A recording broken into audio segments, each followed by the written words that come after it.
Assalamualaikum warahmatullahi wabarakatuh. Saya Syifa Maulidini. Di sini saya akan sharing tentang keisomeran geometri, percobaan pengubahan asam maleat menjadi asam fumarat.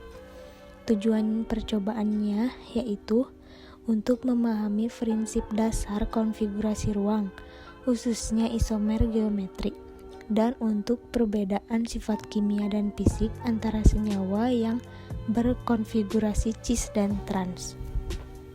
Di sini bahan yang digunakan yaitu ada anhidrida maleat dan HCl pekat. Alat yang digunakan pada percobaan yaitu satu set alat reflux pembakar spiritus, penentu titik leleh, pipa kapiler, kaki 3, kasa asbes, gelas ukur, gelas kimia, corong Buchner, kaca arloji, batang pengaduk, botol semprot, Erlenmeyer 100 ml, corong gelas, kertas saring, pipet tetes, dan penyangga corong. Sebelum melakukan percobaan, praktikan harus memakai APD yang lengkap.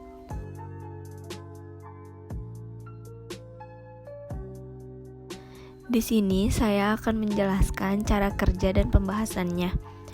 Pada percobaan keisomeran geometri, percobaan pengubahan asam maleat menjadi asam fumarat dilakukan pengubahan asam maleat menjadi asam fumarat. Metode yang digunakan yaitu metode reflux. Metode reflux yaitu proses pendidihan dan pendestilasian. Ada juga metode kristalisasi yaitu pemisahan endapan dari larutan berdasarkan perbedaan kelarutan. Dan metode rekristalisasi yaitu pemurnian kristal dari larutan pengotor.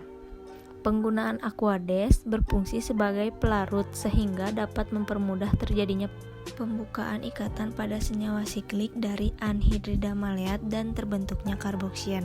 Setelah penambahan anhidrida maleat pada air mendidih, larutan tersebut tetap dididihkan sampai larutannya tidak berwarna. Larutan tidak berwarna menandakan bahwa anhidrida maleat larut semua dalam air. Kemudian dididihkan dalam air hingga membentuk kristal. Pembentukan kristal pada proses ini hanya terbentuk sebagian, artinya sebagian larutan terbentuk kristal dan sebagian lagi masih dalam keadaan cair. Kristal asam maleat yang terbentuk kemudian ditentukan titik lelehnya dengan menggunakan alat penentuan titik leleh. Titik leleh asam maleat secara literatur titik lelehnya pada suhu 118 derajat Celcius. Filtrat yang diperoleh sebelumnya ditambahkan dengan HCl pekat. Proses ini merupakan proses perubahan asam maleat menjadi asam fumarat.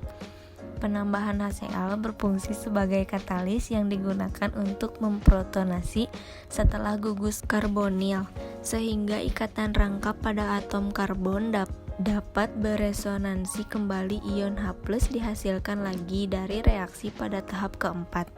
Pada percobaan ini, reflux adalah untuk membantu proses pemanasan pada asam fumarat, sehingga panas yang dihasilkan dapat berlangsung secara kontinu dan merata. Kristal asam fumarat kemudian ditentukan titik lelehnya dengan menggunakan alat penentu titik leleh. Titik leleh asam fumarat secara literatur yang titik lelehnya pada 289 derajat Celcius, sedangkan pada percobaan ini yaitu 110 derajat Celcius.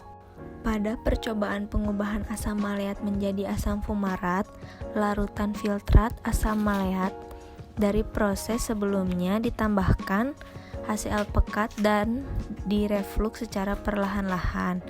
Dalam hal ini, HCl pekat berfungsi sebagai katalis yang digunakan untuk memprotonansi salah satu gugus karbonil, sehingga ikatan rangkap pada atom karbon dapat beresonansi dan terjadi rotasi pada ikatan tunggal. Selanjutnya, ikatan rangkap beresonansi kembali. Ion H+ dihasilkan lagi dari reaksi pada tahap keempat. Pada literatur titik leleh asam maleat lebih rendah daripada asam fumarat.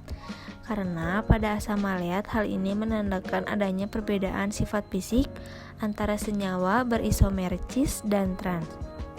Senyawa berisomer Cheese memiliki titik leleh lebih kecil karena adanya tolakan antara dua gugus karboksilat yang bersebelahan mengakibatkan senyawa ini kurang stabil.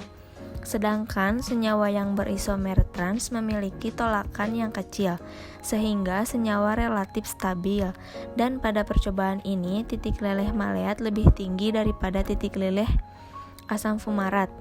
Itu dikarenakan kemungkinan kesalahan pada praktikan atau pada alat yang tidak steril.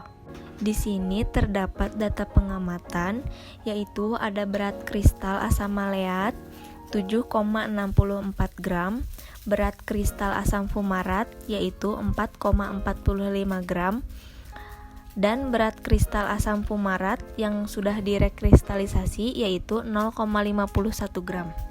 Reaksi yang terjadi yaitu mengalami reaksi adisi oleh HCl, kedua melakukan rotasi, ketiga pembentukan asam fumarat melalui reaksi eliminasi. Pada perhitungan di sini terdapat berat anhidrida maleat yaitu 16 gram, berat air 20 gram, berat massa molekular relatif C4H2O2 yaitu 98 gram, berat massa molekular relatif air yaitu 18 gram. Perhitungan di sini pertama mengubah bahan ke mol.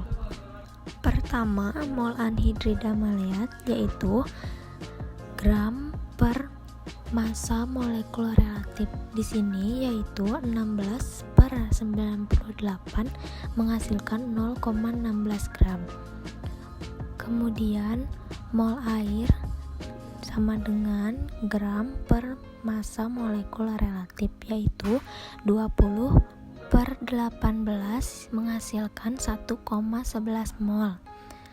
Selanjutnya memasukkan ke persamaan reaksi yaitu massa teoritis sama dengan mol C4H4O3 dikali mrC4H4O3 menghasilkan 18,58 gram. Kemudian menghitung persen rendemen. Persen rendemen sama dengan massa akhir, massa hasil rekristalisasi per massa teoritis dikali 100% yaitu 0,51 gram per 18,56 gram dikali 100% menghasilkan 2,74%. Itulah hasil perhitungan yang didapat. Kemudian ada kesimpulan. Kesimpulan di sini berdasarkan pengujian yang telah dilakukan dapat disimpulkan bahwa titik leleh asam maleat lebih rendah daripada asam fumarat. Yang kedua, prinsip dasar pengubahan asam maleat menjadi asam fumarat adalah berdasarkan reaksi adisi eliminasi. Dan yang ketiga, asam maleat dan asam fumarat merupakan isomer geometris cis dan trans. Asam maleat berisomer cis dan trans, asam fumarat berisomer trans. Sekian dan terima kasih. Mohon maaf apabila ada kesalahan kata dalam penjelasan sharing kali ini. Wassalamualaikum warahmatullahi wabarakatuh.